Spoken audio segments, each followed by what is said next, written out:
Now I am taking a problem. What is the problem? Problem is write a program to store 9 integer values into double dimension array column wise. In the first video you store the values row wise. Row wise means first row, second row and then third row. But what I am saying in this question, you have to store the values column wise. First column, second column and third column. Okay, this is clear to you.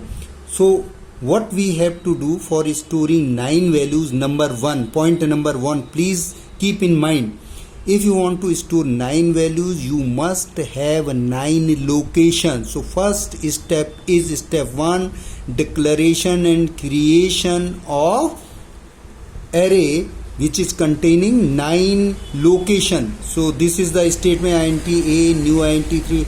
So when this statement will execute, this double dimension array of an order of 3 into 3 will be created inside the memory. Okay, and with the declaration means which data type values will be stored here. It is written int will be okay, these locations will be stored, will be created. After creating location 9 location, step 2 is storing or initialization column wise. Okay, we have to initialize or storing. So as you did in the first program,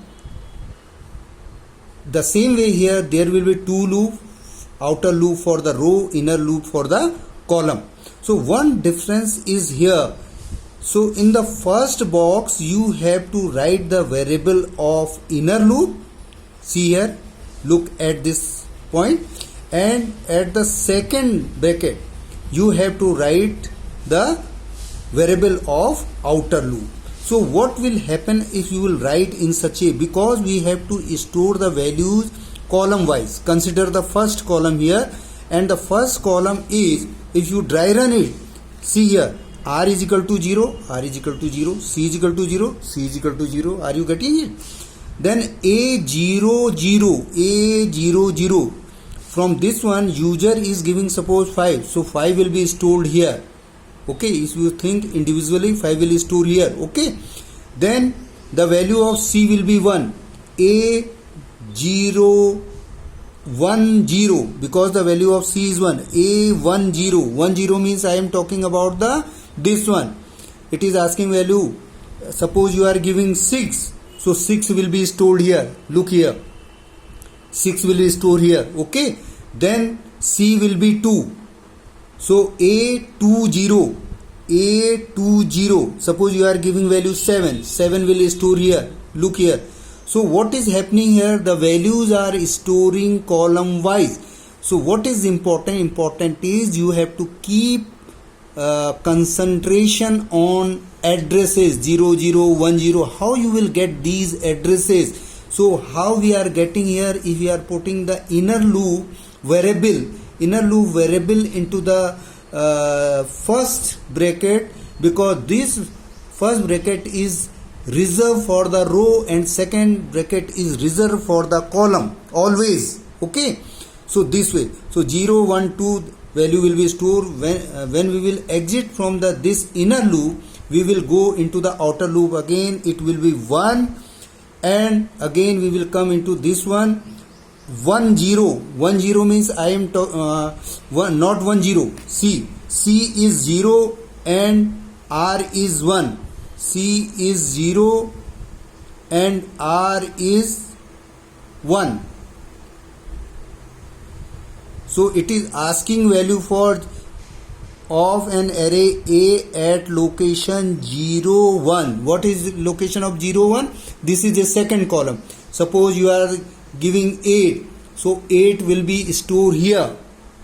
Okay, then 1, 1. What is 1, 1? This is 1, 1. So 1, 1 for a1, 1.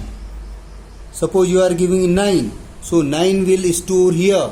9 will store. Okay, then 2, 1, a2, 1.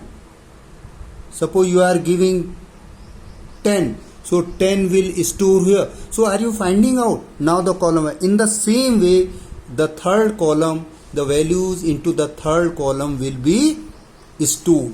Okay, this is clear to everyone. So in the first video we store the values row wise, and in this program we are storing the values column wise. For the printing, the same program will be there.